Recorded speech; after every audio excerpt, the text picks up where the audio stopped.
দর্শক আমন্ত্রণ জানাচ্ছি এটিএন নিউজের সাপ্তাহিক আয়োজন popular life insurance company limited বিস্টক অনুষ্ঠানে। আপনাদের সাথে আছি আমি গোলাম কাদির রবু। মূলত অর্থনীতি, ব্যবসা বাণিজ্য এবং ব্যাংক খাতের নানা বিষয় নিয়ে আমরা এই অনুষ্ঠানে আলোচনা করে থাকি। আজ আমরা আলোচনা করতে চাই এনআরবি ব্যাংকের ১৩তম বছর পূর্তি পেরিয়ে তারা ১৪তম বছরে পদার্পণ করতে যাচ্ছে। এই উপলক্ষে ব্যাংকটির যে সম্ভাবনা এবং সেই সঙ্গে ব্যাংকটির যে ভবিষ্যৎ পরিকল্পনা সেসব বিষয় নিয়ে আমরা কথা বলবো। সেই সঙ্গে আমাদের আলোচনায় উঠে আসবে দেশের সামগ্রিক ব্যাংক খাতের সমস্যা সম্ভাবনার কথাও। আজ আমরা অতিথি হিসেবে পেয়েছি এনআরবি ব্যাংকের ব্যবস্থাপনা পরিচালক এবং প্রধান নির্বাহী কর্মকর্তা জনাব তারেক রিয়াজ খান। জি, আপনাকে স্বাগত জানাচ্ছি আমাদের এই আলোচনায়। ধন্যবাদ আপনাকে। যে কথাটি আমি শুরুতে বলছিলাম যে দেখতে দেখতে তো আমরা দেখলাম যে এনআরবি ব্যাংক ১৩ বছর পার করে এখন ১৪তম বছরে পদার্পণ করতে যাচ্ছে। তো আপনার কাছে একটু জানতে চাই শুরুতে ব্যাংকটার আসলে শুরুর কিংবা যাত্রার যে গল্পটা সেটি আসলে একটু যদি দর্শকদেরকে একটু স্মরণ করিয়ে দেন। জি, আপনাকে ধন্যবাদ আপনার এই কোয়েশ্চেনের জন্য। এনআরবি ব্যাংক পিএলসির যাত্রা শুরু হয়েছিল ২০১৩ সালে। তো এটারও আগের কিছু আমাদের গল্প আছে যে বাংলাদেশের এনআরবি ডায়াসপোরা যারা non resident Bangladeshis residing abroad, এনাদের ভিতরে অনেক এন্টারপ্রেনার আছেন, অনেক বড় এন্টারপ্রেনার আছেন, বহু বছর ধরে বাইরে আছেন। তো আমাদের 44 জন এনআরবি স্পন্সর, তাদের একসাথে ওনারা একটা গুড কজের জন্য একত্রিত হয়েছিলেন এবং ওনাদের একটা ড্রিম ছিল যে আমরা তো এত বছর দেশের বাইরে আছি, আমরা বেশ একটা বড় লেভেলে আমরা স্ট্যাবলিশড হয়েছি বাইরে, দেশের জন্য কিছু যদি করতে পারি। তো ওনারা এই ড্রিম থেকেই বাংলাদেশে একটা কমার্শিয়াল ব্যাংক স্ট্যাবলিশ করার প্ল্যান করলেন, যাতে করে বাংলাদেশের সোশিও ইকোনমিক ডেভেলপমেন্ট এবং ইকোনমিক ইম্যান্সিপেশনে তারা ডিরেক্ট কন্ট্রিবিউট করতে পারেন। এবং সেই ড্রিম এবং অ্যাসপিরেশন থেকে 2013-র 4 অগস্ট আমাদের এই এনআরবি ব্যাংক পিএলসির জার্নি শুরু হয়েছিল। এবং বেসিক্যালি আমাদের ইনিশিয়াল স্পন্সরদের ড্রিম ছিল যে শুধু বাংলাদেশের সোশিও ইকোনমিক ডেভেলপমেন্ট ফান্ডামেন্টালকে কন্ট্রিবিউট করা না, আমাদের এই যে একটা বড় এনআরবি ডায়াসপোরা আমাদের দেশের বাইরে আছে, এনআরবি ডায়াসপোরাকে একটা প্ল্যাটফর্ম দেওয়া যে তারা যাতে দেশে ফিরে ওনারা বলতে পারে যে আমাদের একটা নিজস্ব এন্টিটি আমরা পেয়েছি, যে এই পার্টিকুলার ব্যাংকের সাথে আমরা লেনদেন করতে পারবো, আমরা রেমিটেন্স পাঠাতে পারবো। এবং সেটা বেসিক্যালি টু ওয়ে একটা বেনিফিট, মানে it is not only sending remittance from outside to Bangladesh, সেটা অনেক বড় বড় যারা আমাদের এনআরবি ডায়াসপোরার এন্টারপ্রেনার আছেন তাদের আবার ফরেন ডিরেক্ট ইনভেস্টমেন্টকে ফ্যাসিলিটেট করার জন্যও কিন্তু আমাদের ইনিশিয়াল জার্নিতে একটা ড্রিম বা অ্যাসপিরেশন ছিল। বাট কালের বিবর্তনে আমরা আসলে ওখান থেকে হয়তোবা একটু সরে গিয়ে আমরা মূল ধারার শিডিউল কমার্শিয়াল ব্যাংক হিসেবে নিজে আবির্ভূত হয়েছি। স্যার, একটা প্রশ্ন একটু করি, সেটি হচ্ছে যে এই যে আপনি বলছিলেন যে শুরুতে উদ্যোক্তাদের মধ্যে একটা মানে কমিটমেন্ট কিংবা চিন্তাভাবনা ছিল যে দেশের জন্য কিছু করা, সেটাকে লক্ষ্য রেখেই তো এনআরবি ব্যাংকের যাত্রা। এবং সেই সঙ্গে প্রবাসীদের যে রেমিটেন্স এবং সেই সঙ্গে প্রবাসী যারা উদ্যোক্তা তাদের ইনভেস্টমেন্টকে বাংলাদেশে নিয়ে আসা কিংবা প্রবাসীদের বিনিয়োগকে উৎসাহিত করার লক্ষ্য নিয়েই তো এই ব্যাংকগুলো প্রতিষ্ঠিত হয়। তো এখন যে আপনারা ১৩ বছর পার করলেন, ১৩ বছরে এসে ওই স্বপ্ন ওই লক্ষ্যগুলো কতখানি অর্জিত হলো আসলে? এটা আসলে একটা বড় কোয়েশ্চেন যে আমাদের প্রথম যে এই ড্রিম অ্যান্ড অ্যাসপিরেশন, যেটা যে স্বপ্ন ছিল আমাদের স্পন্সরদের, সেখান থেকে কিন্তু আমি একটু আগেই বলেছি যে আমরা একটু সরে এসে আমরা মূলধারার শিডিউল কমার্শিয়াল ব্যাংক হয়ে গেছি। তো এখন প্রথম যে ড্রিম ছিল সেই ড্রিমের দিকে এখন আমরা অবশ্যই তো তাকাবোই, কিন্তু এখন আমাদের ড্রিম এখন একটা রিনিউড ড্রিম, যেটাকে বলবো নতুন একটা স্বপ্ন। সেই স্বপ্ন হচ্ছে যে ১৩ বছরে তো একটা জায়গায় পৌঁছেছি, যেমন এই মুহূর্তে আমাদের 10,444 কোটি টাকার একটা ডিপোজিট, 109টি ব্রাঞ্চ সাব ব্রাঞ্চ আমাদের রয়েছে, আমাদের প্রায় 7,800 কোটি টাকা লোনস অ্যান্ড অ্যাডভান্সেস পোর্টফোলিও রয়েছে। আমরা এবছর আশা করছি প্রায় 8 থেকে 10,000 কোটি টাকা trade volume, meaning import export facilitate করব। তো খুব বেশি বড় না হলেও আমরা একটা সার্টেন একটা লেভেলে এসেছি, একটা জায়গায় এসেছি। এখন আমরা আসলে ভবিষ্যতের দিকে তাকাচ্ছি যে আমরা কি এখানেই বসে থাকব, কিংবা ওই শুধু আমাদের যে ছোট একটা মানে আঙ্গিকে যে আমরা চিন্তা করছিলাম যে এনআরবি ডায়াসপোরাকে ফ্যাসিলিটেট করব, নাকি আমরা এই পুরো প্ল্যাটফর্মটাকে আরও ব্রডেন করব, যাতে করে আমরা আমাদের বাংলাদেশের যে সমষ্টিগত উন্নয়ন এবং অর্থনৈতিক উন্নয়ন সেটার ভেতরে আপনার সিএমএসএমই, যেটাকে কটেজ মাইক্রো স্মলের সব মিলে মূলধারার অর্থনীতির সাথে মূলধারার অর্থনীতির সাথে সম্পৃক্ত হওয়া, এবং আরেকটা বড় যে ড্রিমের দিকে আমরা এখন মানে আমরা একটু নিজেদেরকে স্ট্র্যাটেজাইজ করেছি, সেটা হচ্ছে অ্যাজ পার্ট অফ আমাদের এই রেগুলেটরের ক্যাশলেস বাংলাদেশ ক্যাম্পেইনের পার্ট হিসেবে ডিজিটাল ট্রান্সফরমেশন এবং এই প্রযুক্তিগত উন্নয়নের মাধ্যমে মানুষের কাছে পৌঁছে যাওয়া, মানুষের দোরগোড়ায় পৌঁছে যাওয়া, মানুষের দোরগোড়ায় পৌঁছে গিয়ে তাদের গ্রাহক সেবা প্রদান, তাদের ডিপোজিট মোবিলাইজেশন ছাড়াও তাদেরকে এসএমই এবং বিভিন্ন ধরনের ক্ষুদ্র অ্যাগ্রি লোন বা ন্যানো লোনের মাধ্যমে এই অর্থনৈতিক উন্নয়নে তাদেরকে আমরা ডিরেক্টলি সম্পৃক্ত থেকে কন্ট্রিবিউট করা। এবং আরও একটা বড় যে পার্ট, সেটা হচ্ছে এমপ্লয়মেন্ট জেনারেশন। আমরা নতুন এন্টারপ্রেনার বাংলাদেশে ক্রিয়েট করতে চাই, ক্ষুদ্র ক্ষুদ্র যে উদ্যোক্তা রয়েছেন তাদেরকে তৈরি করতে চাই, এবং তাদের মাধ্যমে বর্তমানে আমাদের গণপ্রজাতন্ত্রী বাংলাদেশ সরকারের যেই ড্রিম রয়েছে সেটা হচ্ছে এমপ্লয়মেন্ট জেনারেশন। যে আপনারা সবাই জানবেন যে আমাদের রিসেন্টলি যেই একটা through free and fair election আমাদের যে ইলেক্টেড গভর্নমেন্ট আমরা পেয়েছি, ওনাদেরও ম্যানিফেস্টোতে আছে যে আগামী 5 বছরে 10 মিলিয়ন মিনিং 1 কোটি এমপ্লয়মেন্ট জেনারেশন তৈরি করা। তো এটা বলাটা যত না সহজ, এটা করার জন্য তো বিভিন্ন যে আমাদের এই কমিউনিটি রয়েছে, এই আমাদের পলিসি থিঙ্ক ট্যাঙ্ক বা আমরা যারা অ্যাক্টিভিস্ট রয়েছি, আমরা নিজেদেরকে আসলে অ্যাক্টিভিস্ট কেন মনে করি, যেমন আমি I M A banking activist. So আমাদের জাতির প্রতি একটা দায়বদ্ধতা রয়েছে, এবং ওই দায়বদ্ধতার পার্ট হিসেবে আমরা সেই কাজগুলো করতে চাই, যাতে করে আমাদের এই ছোট আঙ্গিকে, এই ছোট, আমরা তো মানে compare to many large players বা বড় ব্যাংকের তুলনায় অনেক ছোট ব্যাংক, বাট আমরা আমাদের নিজস্ব জায়গায় থেকে নিজস্ব সক্ষমতা বা নিজস্ব যেই ক্যাপেবিলিটি রয়েছে সেটাকে কাজে লাগিয়ে কিন্তু এমপ্লয়মেন্ট জেনারেশন করে আমাদের দেশের এই সোশ্യോ ইকোনমিক ডেভেলপমেন্ট আমরা কন্ট্রোল। তার মানে আপনি বলতে চাচ্ছেন যে ক্ষুদ্র এবং মাঝারি যে উদ্যোগগুলো আছে, কিংবা আরও নতুন নতুন উদ্যোক্তা তৈরির মধ্য দিয়ে যে কর্মসংস্থান হবে, সেখানে আপনার একটা ফোকাস বা পরোক্ষ ভূমিকা আপনারা পালন করতে চান। আরেকটি কথা আপনি বলছিলেন যে ডিজিটাল বাংলাদেশের ক্ষেত্রেও আপনারা ভূমিকা রাখতে চান, এবং আমরা এখন দেখছি যে ক্যাশলেস সোসাইটির দিকে যাচ্ছে। বাংলাদেশ ব্যাংকের উদ্যোগে আমরা দেখলাম যে বাংলা কিউআর চালু হয়েছে। তো সেক্ষেত্রে তো ব্যাংকগুলোকে আরও বেশি ডিজিটাল ফরম্যাটে যেতে হবে বা হচ্ছে, আপনারা তো অলরেডি আছেন। আরও এ ব্যাপারে ভবিষ্যৎ চিন্তাভাবনাটা কি আপনাদের? আমাদের বেসিক্যালি আপনাকে যদি বলি যে আমাদের এই গত 13 বছরের এই ব্যাংকের যে জার্নিটা হয়েছে, সেটা যে খুব মসৃণ ছিল তা না।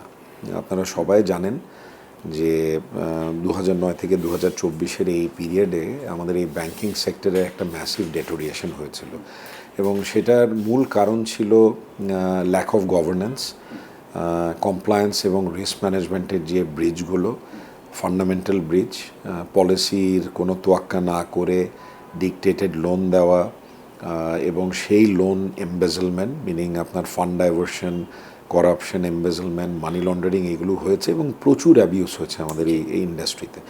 এবং আমি যেটা মনে করি যে এই যত ধরনের ডেটোরিয়েশন ইন্ডাস্ট্রিতে হয়েছে, এটার একটা দিক ছিল যে এই ডিজিটাল ব্যাংকিং বা ডিজিটাল ট্রান্সফরমেশনকে নিজের এই ব্যাংকিং অপারেশনের পার্ট না করা। এবং এটা আপনি সবসময় দেখবেন যে আমরা যত বেশি টেকনোলজি এমব্রেস করব, টেকনোলজিক্যাল এভলিউশন করব, ডিজিটাল ট্রান্সফরমেশন করব, আমরা যত নতুন নতুন ইনোভেটিভ টেকনোলজি এমব্রেস করব, সেগুলোর মূল জায়গাটাই হচ্ছে ব্যাংকের ফান্ডামেন্টাল ট্রান্সপারেন্সি এনশোর করা।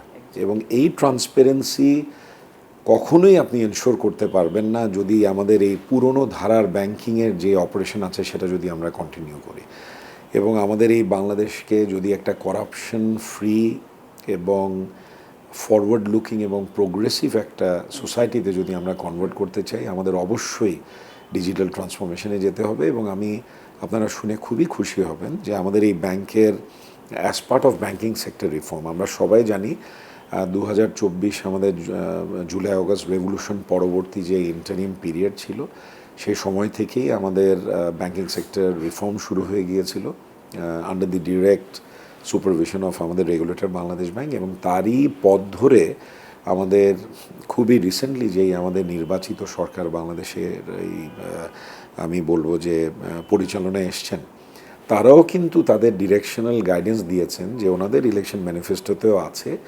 Banking sector reform must continue, এবং যেই ক্ষতিগুলো আমাদের এই ব্যাংকিং সেক্টরে হয়ে গেছে প্রায় 15 থেকে 16 বছরে, সেটার যাতে রিপিট না করে আমরা আমাদের গ্রাহকের আস্থাটা ফিরিয়ে আনতে পারি।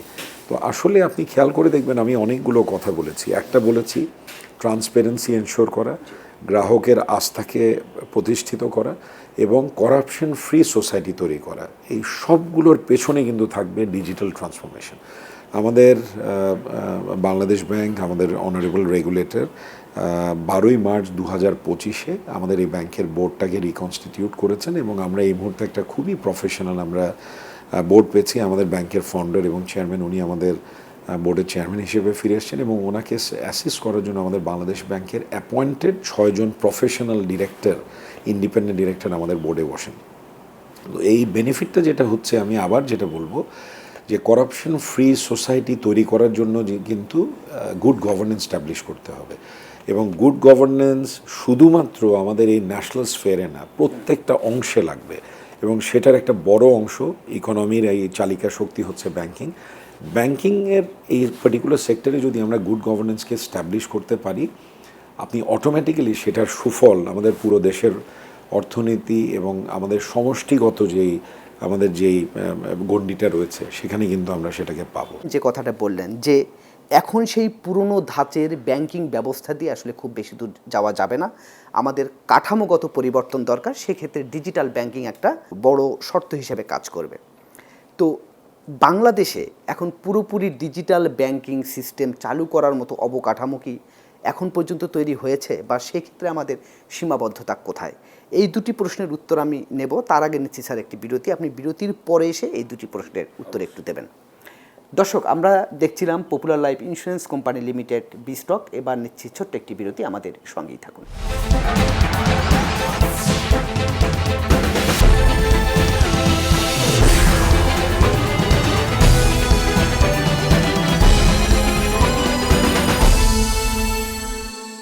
দর্শক, বিরতির পর আমরা আবারও ফিরে এলাম popular life insurance company limited বিস্টক অনুষ্ঠানে।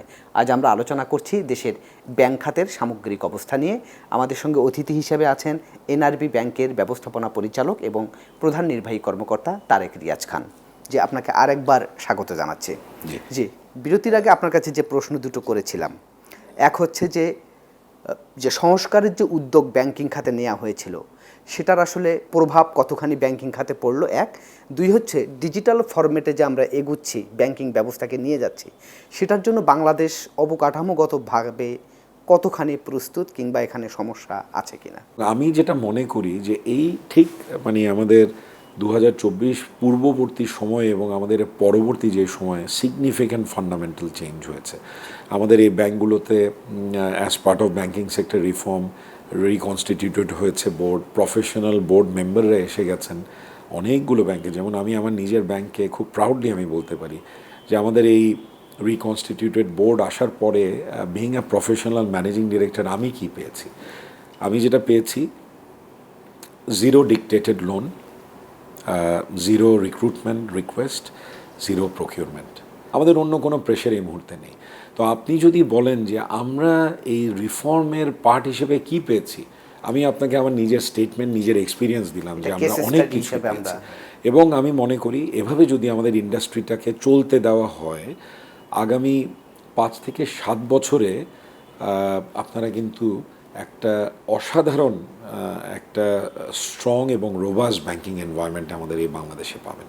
তার মানে স্যার, আপনি যেটি বললেন যে এই যে হস্তক্ষেপ মুক্ত যে ব্যাংকিং কার্যক্রম পরিচালনা করার যে পরিবেশটা এখন অনেকখানি এনশিওর হয়েছে, পাশাপাশি বাংলাদেশ ব্যাংকের নানান রকমের উদ্যোগ, তাহলে কি স্যার একটা সময় যে ব্যাংকের উপর বা বেশিরভাগ ব্যাংকের উপর গ্রাহকদের যে অনেকখানি অনাস্থা ছিল, এখন কি স্যার আমরা বলতে পারি যে গ্রাহকদের এখন বেশিরভাগ ব্যাংকের উপর নিঃসংকোচে আস্থা রাখতে পারেন? এই মুহূর্তে হয়তোবা এটা খুব আর্লি হবে বলাটা। আমি নিজে এক্সপিরিয়েন্সটা বলি, আমার নিজের ব্যাংক সম্পর্কে আমি বলবো যে আস্থার জায়গাটা কোথায় এসছে। যেমন আমি আমার নিজের ব্যাংক সম্পর্কে যদি বলি, আমাদের এই গত 6 মাসে আমাদের 1,635 কোটি টাকার ডিপোজিট গ্রোথ হয়েছে, যেটা এই 13 বছরে আমাদের ব্যাংকের ইতিহাসে পুরো বছরেও কোনো বছরে আমরা achieve ব্যাংকিং করতে পারিনি। খাতের জন্য কিন্তু একটা বিশাল এটা অ্যাচিভমেন্ট। বিশাল অ্যাচিভমেন্ট। এবং আমি যেটা ফিল করছি যে এটা কীভাবে হলো, এটা হওয়ার পিছনে বেশ কিছু রিজন আছে। যেমন আমরা 2025-এ যে রিকনস্টিটিউটেড বোর্ড আমরা পেয়েছি সেক্টরাল রিফর্মের পার্ট হিসেবে, তাদের হস্তক্ষেপ মুক্ত একটি পরিচালনা, ব্যাংক ম্যানেজমেন্ট স্বাধীনভাবে কাজ করে যাওয়া, এবং এই পুরো ফান্ডামেন্টাল যে চেঞ্জটা এসছে আমাদের গভর্নেন্স, কমপ্লায়েন্স এবং রিস্ক ম্যানেজমেন্টের ভেতরে, প্রফেশনাল একটা ব্যাংক অপারেশনস ম্যানেজমেন্ট যেটাকে বলি, বা গুড গভর্নেন্স স্টাবলিশ করার যে প্রসেসটা বলি, সেগুলো আমরা কিন্তু আমাদের যারা গ্রাহক রয়েছেন বা আমাদের পোটেনশিয়াল যারা গ্রাহক রয়েছেন তাদের কাছে পৌঁছে দিতে পেরেছেন আমি এই মেসেজগুলো। এবং সিগনিফিক্যান্ট রিডাকশন অফ এনপিএল, আমরা ট্রান্সপারেন্ট ডিসক্লোজারের পার্ট হিসেবে 2024-এ আমরা যেটা পেয়েছিলাম প্রায় 15.85% এনপিএল, সেটা আমাদের গত জুনে নেমে গেছে 7.49%। আপনি খেয়াল করে দেখুন, এই সিগনিফিক্যান্ট ডিপোজিট গ্রোথ এবং রিডাকশন অফ এনপিএল, এইগুলো কি একটা গুড গভর্নেন্সের এক্সাম্পল নয়? এবং এই কারণেই কিন্তু আমি মনে করছি যে গ্রাহকদের আস্থা আসছে বিধায় আমরা এই ধরনের গ্রোথগুলো কিন্তু পাচ্ছি। এবং আমি দৃঢ়ভাবে বলতে পারি যে আমার সাথে সুর মিলিয়ে বাংলাদেশের প্রচুর এমডি অ্যান্ড সিও কিন্তু বলবেন যে হ্যাঁ, এই সেক্টরাল রিফর্মের পার্ট হিসেবে যেই আমরা আমাদের এই একটা আমি বলবো যে কোয়ালিটেটিভ ইমপ্রুভমেন্ট আমাদের এই ব্যাংকিং ইন্ডাস্ট্রিতে আমরা দেখতে পেরেছি, সেটার সুফল কিন্তু ব্যাংকগুলো ঘরে ওঠানো শুরু করেছে। তার মানে স্যার, আপনার কথা সূত্র ধরে তো আমরা বলতে পারি যে লিকুইডিটি ক্রাইসিস অর্থাৎ তারল্য সংকট যেটা ছিল সেটাও অনেকখানি এখন কাটতে শুরু করেছে। অবশ্যই আমরা যেটা বলেছি যে আস্থার সংকটের কারণে ডিস্ট্রিবিউশন অফ ডিপোজিট যেটাকে বলি, যে বাংলাদেশে আমাদের 2024 পরবর্তী সময়ে এই আমাদের সম্মিলিত ইসলামিক ব্যাংক যেটা ফর্ম হয়েছে, সেটার আগে কিন্তু 61টি ব্যাংক ছিল, এখন এটা কমে আমাদের 57টি ব্যাংকে এসছে। এবং তখন এই যে মানুষের ভেতরে যে একটা প্রচুর মানে আস্থার সংকট, মানে প্রকট আস্থার সংকট ক্রিয়েট হয়েছিল, সেটার কারণে কিন্তু প্রচুর মানুষ কিন্তু ডিপোজিট করার সময়ও বেছে বেছে কিছু ব্যাংকেই ডিপোজিট করেছিল। এবং এই কারণে আমাদের এন্টায়ার ইন্ডাস্ট্রিতে লিকুইডিটি কোনো প্রবলেম না থাকলেও একটা আর্টিফিশিয়াল লিকুইডিটি ক্রাইসিস ক্রিয়েট হয়েছিল because of the imbalance of deposit. কিছু ব্যাংক প্রচুর ডিপোজিট পেয়েছে এবং কিছু ব্যাংক তারল্য সংকটে ভুগছিল। কিন্তু এই গত 2 বছরের এই জার্নি আমাদেরকে কিন্তু একটা বেটার জায়গায় নিয়ে গেছে। এবং আমরা যেটা দেখছি যে যেই ব্যাংকগুলো একটু প্রবলেমেও পড়েছিল তারাও কিন্তু আস্থার সংকট কাটিয়ে তারাও সিগনিফিক্যান্ট কিন্তু একটা গ্রোথ মোমেন্টামে চলে গেছে। এবং সেখানেও কিন্তু তারল্য দেখা দিয়েছে, সিগনিফিক্যান্ট লিকুইডিটি। যেমন আমি আমার নিজের ব্যাংক, ছোটো ব্যাংক সম্পর্কে যদি বলি, যে বাংলাদেশ ব্যাংকের রিকোয়ারমেন্ট আছে কিছু রেগুলেটরি রেশিও, যেমন লিকুইডিটি কভারেজ রেশিও একটা বড় যে তারল্য, এটা আমাদের শর্ট টার্ম লিকুইডিটিকে আসলে আইডেন্টিফাই করে, মিনিমাম 100% থাকতে হবে। আমার ব্যাংক আমি গত জুনে প্রায় 297% মেনটেন করেছিলাম, আমি হাইলি লিকুইড ছিলাম।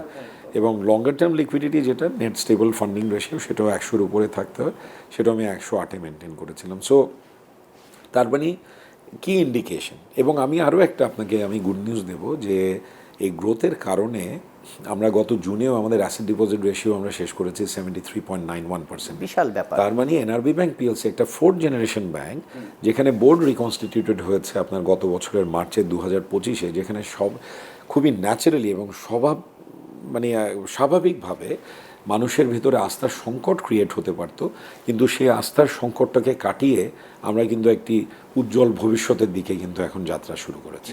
আর ডিজিটাল, আপনার সেকেন্ড যে কোয়েশ্চেনটা খুবই পার্টিনেন্ট কোয়েশ্চেন, যে আজকে আমাদের সবারই ডিজায়ার এবং ড্রিম হচ্ছে ক্যাশলেস বাংলাদেশ তৈরি করা। এই ক্যাশলেস বাংলাদেশ কেন করব, সেটার প্রথম জিনিস হচ্ছে একটি করাপশন ফ্রি সোসাইটি তৈরি করতে চাই। আজকে সব কিছু ক্যাশলেস হয়ে গেলে আপনি দেখবেন ব্রাইবারি কমে যাবে, করাপশন যেই আমাদের মানে সোসাইটিতে যে করাপশনের পেনিট্রেশন আছে সেগুলো থেমে যাবে। আবার আপনি যে কোনো কৃষক বা যিনি প্রডিউসার আমাদের দূর দূরান্তে তারা তাদের প্রোডাক্টের পণ্যের ন্যায্য মানে যেই তাদের রিটার্ন সেটা তারা পাওয়া শুরু করবে। এরকম ছোট ছোট ছোট ছোট অনেকগুলো মানুষকে ব্যাংকিং খাতে ব্যাংকিং খাতে আনা যাবে, অন্তর্ভুক্ত করা যাবে। ব্যাংকিংয়ের ক্ষেত্রে একটা নতুন মাত্রা দেখতে পাচ্ছি। আমার ধারণা আরও অনেক ব্যাংক এটার দিকে হয়তো সামনে যাবে। ন্যানো লোন, এই যে মোবাইল সার্ভিস ব্যবহার করে যে ন্যানো লোন দিচ্ছে ব্যাংক, একটি ব্যাংক দিচ্ছে, হয়তো আগামীতে আরও ব্যাংক দেবে, এটাকে আপনি কিভাবে দেখছেন? আমি সাংঘাতিক পজিটিভ। বাংলাদেশের মানে সোশিও ইকোনমিক ফান্ডামেন্টালের কথা বলেছি, এবং এই ফান্ডামেন্টাল ইমপ্রুভ করতে গেলে আপনি শুধু এই লার্জ সেগমেন্টকে স্যাটিসফাই করলে হবে না। ক্ষুদ্র ক্ষুদ্র উদ্যোক্তা এবং ক্ষুদ্র ক্ষুদ্র মানুষের যে জীবনের যে স্বপ্ন রয়েছে সেটাকে আপনি যদি রিয়ালিটিতে রূপান্তর করতে চান তাহলে আপনার লাগবে ন্যানো লোন। এবং আমি খুব প্রাউডলি বলি যে আমাদের বাংলাদেশের স্বনামধন্য ব্যাংক, আপনি সিটি ব্যাংক পিএলসি আপনারা জানেন, 10,000 কোটি টাকা তারা ন্যানো লোন ডিসবার্স করেছে। এবং ভেবে দেখুন যে আমিও এক ব্যাংক, অবশ্যই ওনারা আমাদের কম্পিটিটর, বাট ওনারা অনেক বড় প্লেয়ার, বাট আমাদের একটা মিউচুয়াল রেসপেক্ট রয়েছে এক ব্যাংক আরেক ব্যাংকের প্রতি। আমি সাংঘাতিক বলি যে 10,000 কোটি টাকা এবং 1.8% এনপিএল। আপনি খেয়াল করে দেখুন যে দেশের এন্টায়ার কান্ট্রি এনপিএল 31%, সেখানে এই ছোট ছোট ক্ষুদ্র উদ্যোক্তাদের ন্যানো লোন দেওয়ার এনপিএল হচ্ছে 1.8%। তার মানে কি, এটা প্রুভ করে যে আমাদের এই ক্ষুদ্র উদ্যোক্তার বিশাল একটি তার স্বপ্ন রয়েছে এবং তিনি তার স্বপ্নকে বাস্তবায়িত করার জন্য ছোট ছোট তার ব্যবসাগুলো তারা পরিচালনা করছেন, এবং সেখানে এনপিএল 1.8%। কিন্তু আমাদের ব্যাংকও আমরা প্রসেসে আছি এবং খুব সহসাই আমরা ডিজিটাল ন্যানো লোনও আমরাও লঞ্চ করতে যাচ্ছি। এটা নিঃসন্দেহে একটি ভালো খবর। দর্শক, আপনারা দেখছেন popular life insurance company limited B-stock. এবার নিচ্ছি আরেকটি বিরতি, আমাদের সঙ্গেই থাকুন।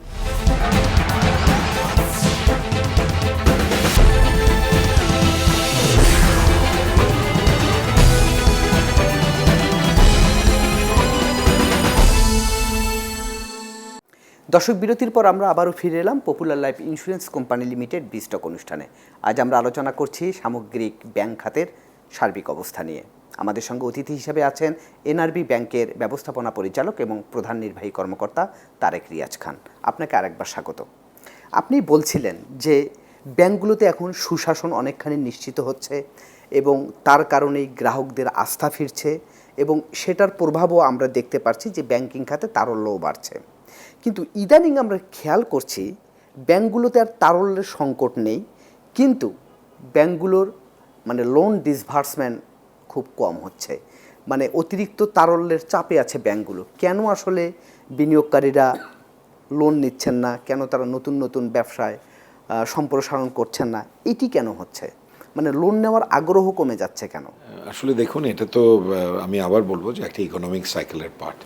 যে আমরা আমাদের বাংলাদেশ জুলাই আগস্ট একটা রেভলিউশন আমরা ওভারকাম করেছিলাম, বিশাল একটা রেভলিউশন বাংলাদেশে। 90-এর গণ অভ্যুত্থানের পরে বিশাল এক রেভলিউশন আমাদের হিস্ট্রিতে হয়েছে। এই রেভলিউশনের পরে যে কোনো একটা ডাউনটার্ন বা আপটার্ন হয়, তো আমাদের অফকোর্স সেখানে কিছুটা আমাদের এই পাবলিক কনফিডেন্স বা ইনভেস্টার্স কনফিডেন্স যেটাকে বলি, সেখানে একটু ভাটা পড়েছিল। এবং ওভারনাইট এটাকে আসলে চেঞ্জ করা সম্ভব না, এটা সময় দিতে হবে আমাদের। এবং আমি আবার বলবো যে আমাদের এই 2024 পরবর্তী ইন্টারিম পিরিয়ডের পরে একটি আমরা ফ্রি ফেয়ার একবারে অবাধ সুষ্ঠু একটা নির্বাচন পেয়েছি, একটি নির্বাচিত সরকার পেয়েছি, এবং একটা লং টার্ম স্ট্র্যাটেজিক প্ল্যান নিয়ে ওনারা আগাচ্ছেন, এবং যেটাতে আমাদের জনগণও সম্পৃক্ত হচ্ছে, আমাদের ব্যাংকিং ইন্ডাস্ট্রি, আমরাও আছি ওটার পার্ট হিসেবে। তো আমাদের আসলে time is the greatest healer. আমাদের একটু সময় দিতে হবে। যে যেমন আপনি ফরেন ডিরেক্ট ইনভেস্টমেন্ট নিয়ে অনেক কাজ হচ্ছে, আমাদের লোকাল ইনভেস্টমেন্টকে স্টিমুলেট করার জন্য অনেকগুলো স্টেপস এবং কাজ হচ্ছে। আপনারা সবাই জানেন যে আমাদের অনারেবল রেগুলেটর বাংলাদেশ ব্যাংক বন্ধ শিল্প কারখানা কে আবার নতুনভাবে চালু করার জন্য টোটাল 60,000 কোটি টাকার ভিতরে 20,000 কোটি টাকা কিন্তু ইয়ারমার্ক করা হয়েছে। সো এগুলোর সুফল কিন্তু আসবে, বাট একটু আমাদের ধৈর্য ধরতে হবে। এবং অফকোর্স আমরা মনে করি যে আগামী 2 থেকে 3 বছরে কিন্তু সিগনিফিক্যান্ট আপনারা ডেভেলপমেন্ট বা ইমপ্রুভমেন্ট দেখবেন। বাট এই পিরিয়ডে ব্যাংকগুলো কী করেছে এই পিরিয়ডে, এবং এই মুহূর্তে আপনারা সবাই জানেন যে আমাদের এনপিএল রেশিও অনেক হাই। সো গুড বড়োয়ারকে সিলেক্ট করে তাকে আবার অ্যাসেস করে লোন দেওয়া, সেটাও কিন্তু একটা সময় সাপেক্ষ ব্যাপার। বাট এমপ্লয়মেন্ট জেনারেশন করতে গেলে সেটাকে আমার আবার নতুনভাবে শুরু করতে হবে, বাট ইটস এ জার্নি। আপনি কিন্তু রিসেন্ট ট্রেন্ড দেখবেন, এটা কিন্তু প্রাইভেট ক্রেডিট গ্রোথ আবার বাড়া শুরু করছে। এবং এই পিরিয়ডে অফকোর্স ব্যাঙ্কগুলো আমাদের এই ট্রেজারি বিল বন্ডে ইনভেস্ট করেছিল। অনেকে এটা বলে যে আমরা এটাতে ইকোনমির কী লাভ হলো। অবশ্যই ইকোনমির কেন লাভ হবে না, আমাদের পাবলিক বরোয়িংয়ের কারণে ইনফ্রাস্ট্রাকচারাল যে ডেভেলপমেন্টগুলো হচ্ছে দেশে, সেটা তো এই ইনভেস্টমেন্টের কারণেই হচ্ছে। সো আমি যেটা বলবো অ্যাজ এ প্রফেশনাল ব্যাংকার, আমাদের একটু ধৈর্য ধরতে হবে। বেশিরভাগ ব্যাংকগুলো দেখা যাচ্ছে যে একটা বড় কোম্পানি, তার পেছনেই ছুটছে অনেক ব্যাংক। এটি কেন? আমরা তো জাপানে দেখি বা বড় দেশগুলোতে দেখি এক ব্যাংক এক কোম্পানি, কিন্তু বাংলাদেশে কেন এক কোম্পানির পেছনে 30-40 30টা ব্যাংক, 36টা ব্যাংক? সবশেষ তো আমরা দেখলাম একটি বড় গ্রুপের যে সমস্যাটা আমরা দেখলাম, সেটাও আমরা কেস স্টাডি হিসেবে নিতে পারি। তো এইটা কেন, এই প্রবণতা কেন? এই প্রবণতা আমাদের ব্যাংকারদের দোষ। বিকজ আমরা সবসময় খুব কুইক মানে রেভিনিউ জেনারেশনের দিকে একটু ফোকাস দেওয়ার চেষ্টা করছি, এবং এটা করতে গিয়ে আমরা যেটা করছি যে আমাদের ইন্ডাস্ট্রিতেই আমাদের এই বড় লার্জ কর্পোরেটগুলোকে আমরা ওভার লেভারেজ করে ফেলছি। ধরুন আমাদের বাংলাদেশের এই ব্যাংকিং সেক্টরের ডেটোরিয়েশনের পিছনে কিন্তু শুধু এমবেজলমেন্ট, করাপশন বা মানি লন্ডারিং এগুলো না, সেখানে কিন্তু ওভার লেভারেজ ক্রিয়েট করা, এমন একটা ক্রেডিট এনভায়রনমেন্ট আমরা ক্রিয়েট করেছি কম্পিটিটিভ, মানে আমি বলবো যে ইটস এ কাইন্ড অফ মানে আনহেলদি কম্পিটিটিভ এনভায়রনমেন্ট, যেখানে এতগুলো ব্যাংক থাকার কারণে একজন কাস্টমারকে যদি 1 কোটি টাকা তার রিকোয়ারমেন্ট থাকে, দেখা যাচ্ছে আরেক ব্যাংক তাকে 2 কোটি টাকা ফাইন্যান্স করে তার ফ্যাসিলিটি নিয়ে যাচ্ছে, এবং থার্ড ব্যাংক আরও 3-4 বছর পরে তাকে 10 কোটি টাকা দিয়ে নিয়ে যাচ্ছে। এবং এটাকে যদি আপনি অ্যাম্পলিফাই করেন, যেমন লার্জ কর্পোরেটের যাদের রিকোয়ারমেন্ট আছে হয়তো বা 2 থেকে 3 হাজার কোটি টাকা, তাদেরকে 10,000 কোটি টাকা ফাইন্যান্স করে দেওয়া হচ্ছে ইন্ডাস্ট্রিতে। So it's very difficult. এবং এই ট্রেন্ড থেকে তখনই আমরা আসতে পারবো, বিকজ রিটেলের এসএমই কিন্তু আবার যেটা হচ্ছে কি, এটা মনিটরিং ড্রিভেন, এবং সেখানে আপনাকে টেকনোলজিতে হিউজ ইনভেস্টমেন্ট করতে হয়, এবং মনিটরিংকে এনশোর করার জন্য কিন্তু খুব রোবাস্ট অ্যানালিটিক্স এবং হিউম্যান রিসোর্সেরও প্রয়োজন আছে। এইগুলোর এই যে একটা কমপ্লেক্সিটি, যে রিটেল বিজনেস বা এসএমই বিজনেস কিন্তু খুব কমপ্লেক্স বিজনেস। দূরের থেকে কিন্তু মনে হয় ইটস ভেরি ইজি, ঠিক আছে আমি ছোট ছোট লোন দিচ্ছি, বাট এটা it's a very complex analytics driven business. এই ডিপ অ্যানালিসিস এবং ডিপ টেকনোলজি ইনভেস্টমেন্টে কিন্তু আমাদের ব্যাংকেরা আসলে ঢুকতে চান না। ওনারা মনে করেন যে ঠিক আছে আমি কয়েক বছর আছি, ব্যাংকের ব্যালেন্স শিট গ্রোথ করে দিব, বড় বড় কিছু লোন আমি দিয়ে দিব এবং এখান থেকে রেভিনিউ জেনারেট করব, কিন্তু এইগুলোই আমাদের ইন্ডাস্ট্রিকে রসাতলে নিয়ে গেছে আসলে। স্যার, আমরা তো অনেকখানি আলোচনা করলাম, প্রায় আলোচনার শেষের দিকে আমরা চলে এসেছি। তো আপনার কাছে আরেকটা প্রশ্ন করতে চাই, সেটি হচ্ছে এই যে ব্যাংকিং খাতের যে বর্তমান অবস্থার কথা আমরা আলোচনা করলাম, সামনে যে ডিজিটাল ব্যাংকিং, তারপর একটা পরিবর্তিত সময়ে যে গ্রাহকদের নতুন করে আস্থা ফিরছে, আমানত বাড়ছে, সব কিছু মিলে যে একটা নতুন ধারার দিকে বাংলাদেশের অর্থনীতি কিংবা ব্যাংকিং খাত যাচ্ছে, ঠিক এরকম একটি বাস্তবতার মধ্যে আপনারা 13 বছর পার করে 14 বছরে পদার্পণ করতে যাচ্ছেন। সেক্ষেত্রে আপনাদের ব্যাংকের আসলে ভবিষ্যৎ পরিকল্পনাটা আসলে কি হচ্ছে? আপনারা আপনাদের গ্রাহকদের জন্য কিংবা যারা আপনাদের গ্রাহক হবে তাদের জন্য আপনারা কি মেসেজটা দিতে চান? আমি খুব ক্লিয়ারলি যে কয়েকটা মেসেজ দিব, যে আমাদের স্ট্র্যাটেজিক প্ল্যান হচ্ছে significant growth of our balance sheet, এবং অফকোর্স আমাদের পোর্টফোলিওতে আগে আমরা কিছু এনপিএল দেখেছি যেটাকে আমরা রিডিউস করেছি, এবং আমরা আমাদের ব্যালেন্স শিটটাকে বাড়িয়ে আমাদের পুরনো যে ইস্যুসগুলো আছে সেগুলোকে আমরা রিজলভ করব, এবং আমি অনেকটা বলতে পারি যে একটা প্যারালাল ব্যালেন্স শিট ক্রিয়েট করে ফেলা, এবং যেটা হবে ফরওয়ার্ড লুকিং। এবং এই জার্নিটা আমরা কিভাবে করব, সেটা কি আমরা প্রচুর আমাদের এই ব্রাঞ্চ সাব ব্রাঞ্চ বাড়িয়ে না, আমরা এই ব্যালেন্স শিট গ্রোথের সাথে আমাদের ব্যালেন্স শিট এফিসিয়েন্সি বাড়াতে চাচ্ছি, কস্ট অফ অপারেশন কমাতে চাচ্ছি, আমাদের এমপ্লয়ীদের প্রোডাক্টিভিটি বাড়াতে চাচ্ছি। এবং এগুলো কেন করতে চাচ্ছি? বিকজ আমরা answerable and accountable to our depositors, stake holders, share holders এবং আমাদের রেগুলেটর।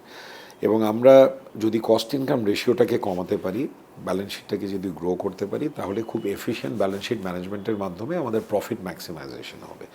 এবং এই জার্নিটা আমরা কিভাবে করব? পুরোপুরি ডিজিটাল ট্রান্সফরমেশন। আপনাকে একটা এক্সাম্পল দিই, যেমন আমার পার্বতীপুরে তো কোনো ব্রাঞ্চ নেই, বা লালমনিরহাটে কোনো ব্রাঞ্চ নেই, অনেক বাংলাদেশের নর্থ বেঙ্গলের খুব রিমোট এরিয়ার দুটো জায়গার নাম বললাম। বাট এনআরবি ব্যাংক পিএলসি আমাদের অ্যাপ দিয়ে আমাদের যে ভার্চুয়াল RM কনসেপ্ট নিয়ে আমরা কাজ করছি সেটা দিয়ে কিন্তু ঠিকই দূর দূরান্তে পৌঁছে আমরা SME লোন দিতে পারবো, আমরা ডিপোজিট মোবিলাইজ করতে পারবো। এই পুরো প্ল্যাটফর্মটাই কিন্তু হবে fully digital driven, digital led. So এমন একদিন আপনি হয়তোবা দেখবেন যে NRB ব্যাংক PLC 109টি ব্রাঞ্চ সাব ব্রাঞ্চ স্ট্যাটিক আছে 5 বছর পরে, কিন্তু আমরা আমাদের 64টি জেলায় এবং আমাদের যে 484টি উপজেলা রয়েছে সবগুলোতে কিন্তু NRB ব্যাংক PLCর ভার্চুয়াল প্রেজেন্স ক্রিয়েট করেছে। সো আমাদের সেটাই হচ্ছে আমাদের ফিউচারের জার্নি, যেখানে আমরা পুরোপুরি interoperability, open banking, digital customer onboarding, digital servicing, digital lending এগুলোর মাধ্যমে এবং ডিজিটাল প্রসেসিং এগুলোর মাধ্যমে আমরা পুরো দেশব্যাপী আমাদের ব্যাংকের ডিজিটাল অপারেশনকে আমরা ত্বরান্বিত করব এবং এর মাধ্যমে আমাদের ব্যালেন্স শিট গ্রোথ ইনশাল্লাহ আমরা এনশোর করতে পারবো থ্রু এ ভেরি এফিশিয়েন্ট এবং প্রোডাক্টিভ ম্যানার। এই হচ্ছে আমাদের। আমরা আলোচনার একেবারে শেষ পর্যায়ে চলে এসেছি। সার্বিকভাবে আপনার আর কিছু বলার আছে কিনা? আমি একটা জিনিসই বলতে পারি, মানে আসলে being a CEO of a bank, আমি ইয়াং ব্যাংকারদের উদ্দেশ্যে একটা কথা বলবো। আমি আসলে সিনিয়রদের কোনো কিছু গাইড করার ধৃষ্টতা তো দেখাতে পারি না, আর রেগুলেটরকেও আর কি বলবো, ওনারা তো আমাদের পাশেই আছেন, সাপোর্ট দিচ্ছেন। ইয়াং ব্যাংকারদের উদ্দেশ্যে আমি যেটা বলবো, ইন্টিগ্রিটি, অনেস্টি এবং পেট্রিয়টিজম, দেশপ্রেম নিয়ে যদি আমরা আমাদের এই ব্যাংকিং অপারেশনটা চালাতে পারি, আমাদের এই ব্যাংক, আমাদের এই দেশ বহুদূর এগিয়ে যাবে এবং এই ফিউচার জেনারেশনের অনেস্ট ব্যাংকারদের হাত ধরেই আমাদের ভবিষ্যৎ প্রজন্ম এবং আমাদের এই ভবিষ্যৎ যে যাত্রা সেটা অনেক মসৃণ হবে এবং আমাদের শুধু এশিয়া না, আমরা ওয়ার্ল্ডের টাইগার হিসেবে আমরা আমাদের দেশকে আমরা উপস্থাপন করতে পারবো। সেটাই হচ্ছে আমার last recommendation to the young bankers. G sir, আমরা আপনার এই আশাবাদের সঙ্গে আমরাও আশাবাদ ব্যক্ত করতে চাই। তরুণ ব্যাংকারদের মধ্য দিয়েই বাংলাদেশের ব্যাংকিং খাত বদলে যাক, সেই সঙ্গে দেশের অর্থনীতিতেও একটি নতুন মাত্রা যোগ হোক। আপনাকে অসংখ্য ধন্যবাদ আমাদেরকে সময় দেওয়ার জন্য। আপনাকেও ধন্যবাদ। ধন্যবাদ দর্শক, এই ছিল আজকের popular life insurance company limited B-stock. আগামীতে আবারও দেখা হবে অন্য কোনো বিষয় নিয়ে। সে পর্যন্ত ভালো থাকুন, সুস্থ থাকুন, এটিএন নিউজের সঙ্গেই থাকুন।